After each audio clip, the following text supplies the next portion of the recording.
जय श्री सीताराम जी की। लंका कांड। मंगलाचरण।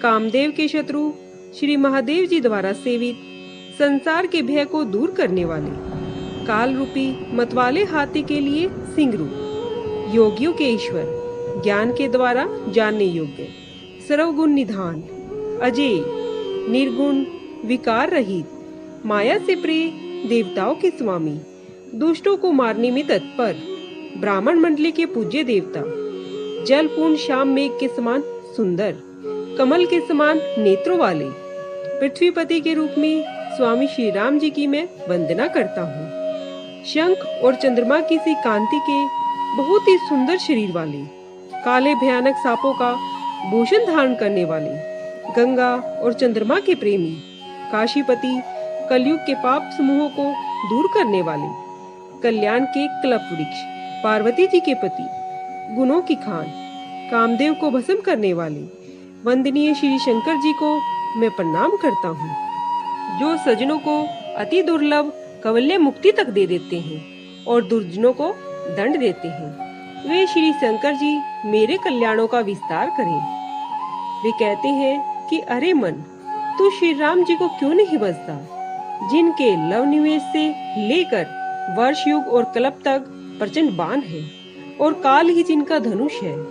समुंदर के वचन सुनकर स्वामी राम जी ने मंत्रियों को बुलाकर कहा कि अब देर करने का क्या काम है, सेतु तैयार करो जिससे सेना पार उतारी जाए। जामवंत जी हाथ जोड़कर बोले, हे सूर्यवंश में श्रेष्ठ, हे श्री राम जी, आपका तो नाम ही सेतु है, जिस पर चढ़कर मनुष्य भव सागर से तर जाते हैं। इस छोटे से समुद्र को तरने में कितनी देर लगेगी। ऐसा सुन पवनसुत हनुमान जी बोले, हे प्रभु, आपके प्रताप से भारी बड़वालन के समुद्र जल को पहले ही सोख डाला था, परंतु आपके शत्रुओं की स्त्रियों के आंसुओं की धारा से यह फिर से भर गया, इसी से खारा हो गया। हनुमान जी की अतियुक्ति सुनकर वानर श्री राम जी की ओर देखकर हंसे।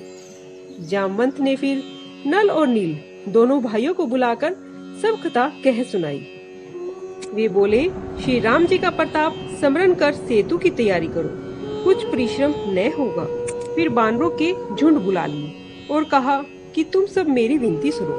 श्री राम जी के चरण हृदय में धारण कर सब रीछ बानर एक कौतुक करो।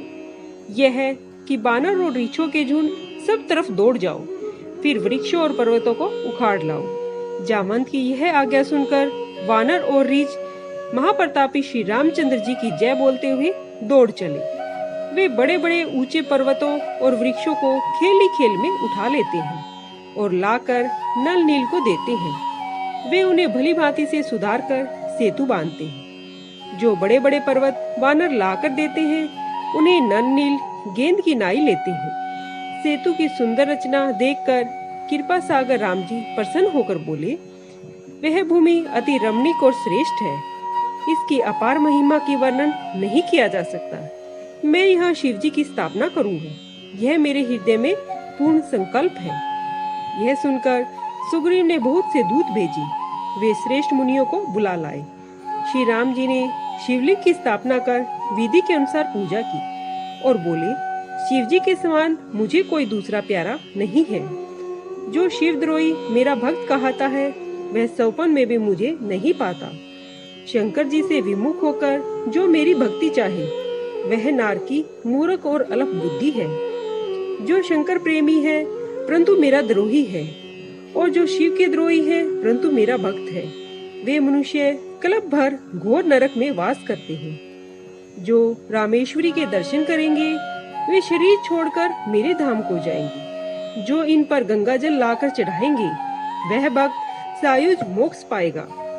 जो निष्काम हो, कपट त्याग कर रामेश्वरी की सेवा करेगा, उसे शंकर जी मेरी भक्ति देंगे। जो मेरे बनाए हुए इस सेतु के दर्शन करेंगे, वे बिना परिश्रम ही भवसागर से पार हो जाएंगे।